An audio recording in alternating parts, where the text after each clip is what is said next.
ও কি ওর বাবার দায়িত্ব পালন করছে না জনগণের? চলবে ওদের আইজির কথা মতো, কিন্তু আইজি হওয়া লাগবে আবার নিরপেক্ষ। সে যদি আবার এই জাহাঙ্গীরনগর ভার্সিটির এই ভিসির মতো উল্টো পাল্টা হয়, তাহলে ফল গণনা করতে কয়দিন লাগবে? 3 দিন। 25 জনের ভেতরে 21 জন শিবিরের জাকসুতে বিজয় অলরেডি হয়ে গেছে। বেপি পদেও হয়তো, কিন্তু শুধু জল্পনা কল্পনা। এর কারণে একজন স্বতন্ত্র আব্দুর রশিদ জিতু, উনি কোনো দলের না, স্বতন্ত্র থেকে ওনার নাম ঘোষণা দিয়েছে। এর নামটা আসার দরকার ছিল শিবির প্যানেল থেকে, নয়তো আপনি মাত্র 11,000 ভোট, এতটুকু ভোট গণনা করতে যদি 3 দিন সময় নেন, এ বাংলাদেশে আমরা 18 কোটি মানুষ, এতগুলো ভোট গণনা করতে সামনে কত বছর লাগতে পারে। সুতরাং ডক্টর মোহাম্মদ ইউনূস সাহ যারা দায়িত্বে আছেন, আপনাদের যে কাজকর্ম, আপনাদের যে অ্যাক্টিভিটি, সেটা কিন্তু জাতি বুঝে ফেলেছে যে আপনার এর আন্ডারে এই দেশে জাতীয় নির্বাচন সম্ভব না। একটা প্রতিষ্ঠানের নির্বাচনের ফল মাত্র 11,000 ভোটার, এটা যদি 3 দিন সময় লাগে, আপনি 18 কোটি মানুষ এই দেশে আমরা আপনার তো গণনা করতে 10 বছর লাগবে। তারপরও যে বিজয় 9 তারিখে আরম্ভ হয়েছে ডাকসু থেকে, আজকে 13 তারিখ। আমার তো মনে হচ্ছে এই 4.5 দিনের ব্যবধানে বাংলাদেশে বহু মানুষ একামতে দিনে অলরেডি যোগ দিয়েছে। গতকালকে কুষ্টিয়াতে দুপুরবেলা আমার হাতে প্রায় 18 জন বলছে, হুজুর চলে এসেছি, ভাব ভালো না। কারণ এতদিন একটা আশায় ছিলাম, এখন আর আশা করে করব কি? 28 জনের 23 জনই আপনারা। সুতরাং বড় কথা, আমরা একামতে দিন এই দেশে কায়েম করতে চাই। আমি বললাম আপনাদেরকে কালেমা পড়ানো লাগবে, বলছে না, কালেমা মুখস্থ আছে, শুধু আমরা অ্যাক্টিভ হতে চাই। আর ফরম পূরণ করে যেগুলো কাজ কারবার আছে, এটা তো আর অন্য জেনারেল দলের মতো না। বাংলাদেশ জামাত ইসলামী একটা বিশ্ববিদ্যালয়, এখানে আসলে আপনাকে একেবারে ধাপে ধাপে ওই জায়গায় পৌঁছিয়ে দেবে। পড়াশোনা করা লাগবে, চরিত্র সংশোধন করা লাগবে। কি আশ্চর্য একটা দল বলেন তো, বাংলাদেশে একটাই মাত্র দল আমি দেখতে পাচ্ছি যে দলে কোনো বাবা খোর নেই, কোনো ডাইল খোর নেই, এমনকি বিড়ি খোরও নেই। আছে? নেই। শুধু দিনাজপুরের কথা না, সারা বাংলাদেশ জামাত ইসলামীর কোন মানুষ বিড়ি খায় আপনি প্রমাণ করতে পারবেন না, যদি মন থেকে দল করে থাকে। আর যদি লোক দেখানোর জন্য দল করে থাকে, ও বিড়ি না, বাবাও খেতে পারে। অন্য কোন দলের লোক আমি এটা তো পাই না।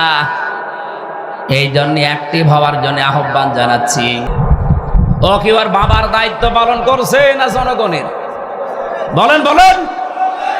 জনগণের দায়িত্ব পালন করে এক বেলা খাওয়া লাগবে, এখানে চা নাস্তা আছে, এরপরে যাওয়া আসার খরচ আছে। এটা যদি ওর নিজের বেতন থেকে দেওয়া লাগে, তো ও বাম হাতের ইনকাম করবে না, করবে কি? কি চলে গেছে? আরে ভাই, কি আপনাকে চেয়েছি আমি? আমরা এই বৈষম্য সামনে দূর করব ইনশাআল্লাহ। এরপরে আর একটা বিধান চালু করা দরকার। বিশ্বের অন্যান্য দেশে যেখানে শান্তি বিরাজ করছে বলে আমরা মনে করি, তারা কোনো নেতা খেতা নেত্রীর কথা শোনে না, ওরা চলবে ওদের আইজির কথা মতো। কিন্তু আইজি হওয়া লাগবে আবার নিরপেক্ষ। সে যদি আবার এই জাহাঙ্গীরনগর ভার্সিটির এই ভিসির মতো উল্টো পাল্টা হয়, তাহলে ফল গণনা করতে কয়দিন লাগবে? 3 দিন। কি আল্লাহর ওলি আমরা পেয়েছি গো! 11,000 ভোট বলতে যদি 3 দিন লাগে, ওনার কাছে আমেরিকা থেকে, ভারত থেকে, লন্ডন থেকে কোনো বার্তা না আসলে উনি কিছুই বলতে পারে না। বলেন সুবহানাল্লাহ। আমরা এইরকম আইসি চাবো না, চাবো একদম যিনি মন থেকে মানবতার জন্য সব মানুষকে নিয়ে কাজ করতে পারবে এরকম মানুষকে আমরা সামনে চাবো। এই জন্য প্রশাসন তাদের আইসির কথা মতো যদি চলে না, দেশ ঠান্ডা করতে 5 বছরও লাগবে না, 3 ঘন্টায় ওরা ঠান্ডা করে ফেলবে। কারণ এগুলো তো আমি বাইরের দেশে যে দেখিয়ে এসেছি। সিঙ্গাপুরে পুলিশ নেই, সেখানে আমেরিকায় পুলিশ নেই, সেখানে এই যে মালয়েশিয়া পুলিশ নেই, ঠান্ডা করে রেখেছে। শুধু আইনটা প্রয়োগ আছে এই কারণে। কোন জায়গায় কোন রোগের কোন ঔষধ দেওয়া লাগে এটা সব চাইতে ভালো জানে কে? বলেন বলেন। ওই সব ঔষধের ভেতরে দেওয়া আছে। এগুলো শুধু প্রয়োগ করতে পারলে এই বাংলাদেশেও সিঙ্গাপুরের মতো ঠান্ডা হয়ে যাবে। সম্মানিত উপস্থিতি, আমরা প্রশাসনকে এই সুসংবাদ দিয়ে আজকের তাফসীরুল কোরআন মাহফিল, এরকম মানুষ নেই? আপনি যা করেছেন করেন, হয়তো সম্পদের পাহাড় বানাবেন মিথ্যা মামলা মিথ্যা সাক্ষী দিয়ে। এটা আমার মিথ্যা মামলা আর 4 জন মিথ্যা সাক্ষী জোগাড় করে 32 লাখ টাকা আমার বাবার কাছ থেকে নিয়েছে। এটা যে টাকা তো আপনি ভোগ করতে পারছেন না, এখন তো নিজেই পালিয়ে বেড়াচ্ছেন। অবৈধ ইনকাম যারা করে তারা পারবে না। সেদিন সিঙ্গাপুরে গিয়েছিলাম, যে হোটেলের নিচে নামলাম, নেমে দেখি আল্লাহর এক ওলি চা খাচ্ছে বসে বসে। কি এখানে কি? হুজুর আমরা আগেই পালিয়েছি। 3 তারিখে দেখলাম ভাব ভালো না, ওই রাতেই টিকিট কেটে চলে এসেছি। কেন আপনি হোটেলে আছেন এতদিন? কোথায় থাকবো? আপনার না 620টা বাড়ি। নাম শোনেননি লোকটার? ভূমি মন্ত্রী ছিল। 620টা বাড়ি তার। এই বাংলাদেশ আর বিশ্বের অন্যান্য দেশ মিলে আল জাজিরা রিপোর্ট দিয়েছে 620টা বাড়ি তার। মালয়েশিয়া গিয়েছিলাম, ওর বাড়ি আছে ওখানে সাহেব পাড়া, কানাডায় আছে বেগম পাড়া, সিঙ্গাপুরে ফ্ল্যাট আছে, থাকতে পারে না, সবগুলো তালাবদ্ধ, থাকে হোটেলে। এখানে থাকেন কেন? 20 লাখ বাঙালি আছে মালয়েশিয়া। বাংলাদেশ থেকে আমি এসেছি, চুরি করে আসি, যদি আমারে দেখে পিটিয়ে ভর্তা বানিয়ে ফেলবে। এই জন্য আপনি আমার জন্য দোয়া করেন। আমি মুখের ওপরেই বললাম যে আপনার জন্য দোয়া আসবে। আপনার জন্য আমি যে দোয়া করবো, আপনি কি করেছেন যে আপনার জন্য দোয়া আসবে? আমার বাবার একটা বাড়ি কুষ্টিয়াতে, তাই আমি থাকতে সময় পাইনি। বছরের প্রায় 6 মাস থাকে রাস্তায়, 3 মাস থাকে বাইরের দেশে, মাত্র 3 মাস বাড়ি থাকা হয়।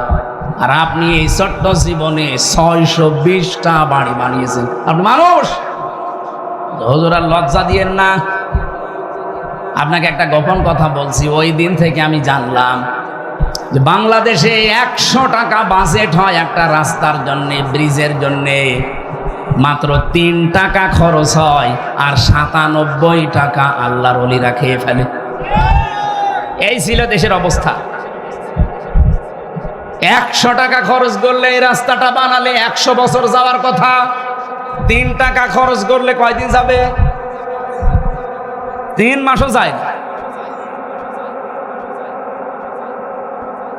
আগামী থেকে এইটা আর এই দেশে হবে না। আমিরে জামাতের ঘোষণা, এই দেশ থেকে যদি সত্যি ইসলাম জায়গা মতো যায়, আর জামাত ইসলামী থেকে যারা এমপি হবে, মন্ত্রী হবে, ওরা যা বাজেট পাবে আগে জনগণের কাছে এসে বলা লাগবে। বাংলাদেশের অন্য কোন দলের প্রধানকে এটা বলতে বলেন তো দেখি, বুকে সাহস থাকলে বলুক। এত ওপেন গ্যারান্টি দিয়েও যদি কারো মন না পাওয়া যায়, আমার মনে হয় জাতির কপালে আবার বারবার আগুন লাগবে যদি ভুল করেন। আপনারা সত্যি বলেন তো, আমরা নিজেদের সাথে কি করছি? আরে ভাই, আমার বাবার, আমার নিজের যা আছে, আমার তাই উত্তপ্ত রাস্তায়, ঝামেলাপূর্ণ রাস্তায় না আসলেও হয়, কিন্তু আমি এসেছি, এবার দেখতে পাচ্ছি এই দেশে আমার দিন কায়েম করা লাগবে।